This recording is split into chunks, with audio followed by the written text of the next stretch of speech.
अक्टूबर का महीना बहुत सारे त्यौहार और फेस्टिवल का महीना है। इसी के साथ साथ बहुत सारे अवेयरनेस कैंपेन भी इस मंथ में होते हैं, जैसे एडीएचडी को लेके, डिसलेक्सिया को लेके, सेरेब्रल पाल्सी, और इसी तरह 10th को हम mental health awareness day celebrate कर रहे हैं। जैसा कि आप जानते हैं कि हर चीज़ के दो साइड होते हैं, पॉजिटिव नेगेटिव। तो पॉजिटिव साइड तो ये है कि जब अवेयरनेस कैंपेन चल रहा है, जैसे बहुत सारी जो भी इंस्टीट्यूशनल वर्क हैं, एनजीओज़ हैं, सब अपने अपने तरीके, जो प्रोफेशनल्स हैं, बहुत सारी चीज़ें कर रहे हैं अवेयरनेस के लिए कैंपेन।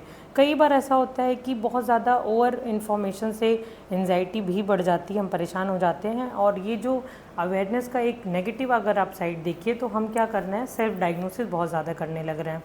आप एक्सपर्ट की बात जब सुनते हैं, चाहे किसी सोशल मीडिया पे या कहीं भी, तो आप खुद से कई बार उसको सेल्फ डायग्नोसिस करने लगते हैं।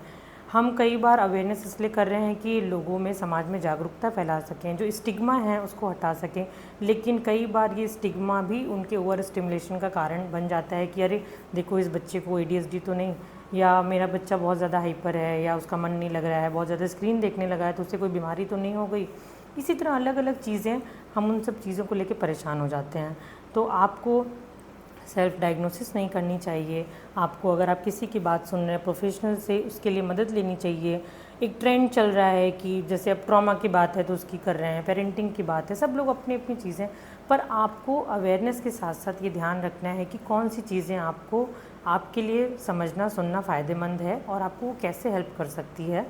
सो उससे परेशान होने की बजाय आप उसको फैक्ट्स को समझने की कोशिश करें। So mental health awareness week में इसी तरह की छोटी छोटी मेंटल हेल्थ की चीज़ों पे बात करेंगे। उसके लिए आप मुझसे जुड़े रहें, और कुछ भी अगर आप मेंटल हेल्थ से रिलेटेड चीज़ें पूछना चाहें, किसी मिथ के बारे में, किसी कन्फ्यूजन के बारे में, तो आप कमेंट बॉक्स में पूछ सकते हैं।